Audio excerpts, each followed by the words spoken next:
Dans l'écrin de prestige qu'est le Carrousel du Louvre à Paris se tient jusqu'au dimanche 9 novembre la 20e édition du Salon international du patrimoine culturel, un événement devenu incontournable pour de nombreux exposants et visiteurs. Au Salon du patrimoine, nous venons chercher deux choses. D'abord une nouvelle clientèle, bien évidemment.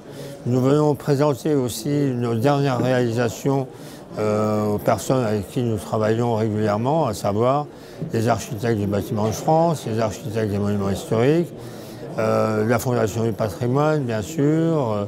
Voilà, donc toutes les personnes qui s'intéressent au patrimoine bâti et, puisque c'est un peu notre spécificité, le patrimoine religieux, culturel.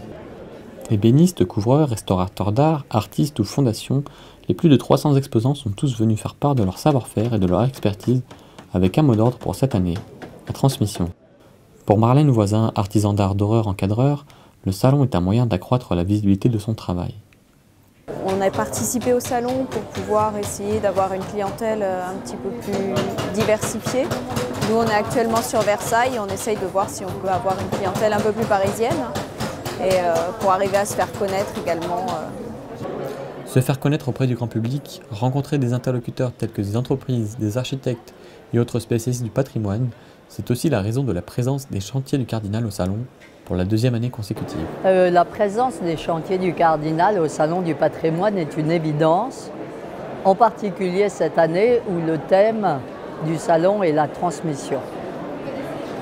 Qui mieux que les chantiers du Cardinal peuvent représenter cette transmission? Depuis 83 ans maintenant, ils ont bâti 300 églises.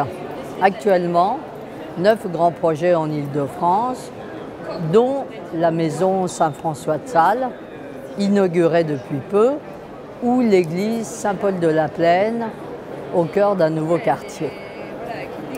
Cette transmission est bien sûr d'ordre spirituel, puisque tous ces lieux sont bâtis pour que des générations transmettent leur foi à des jeunes générations, à des générations nouvelles.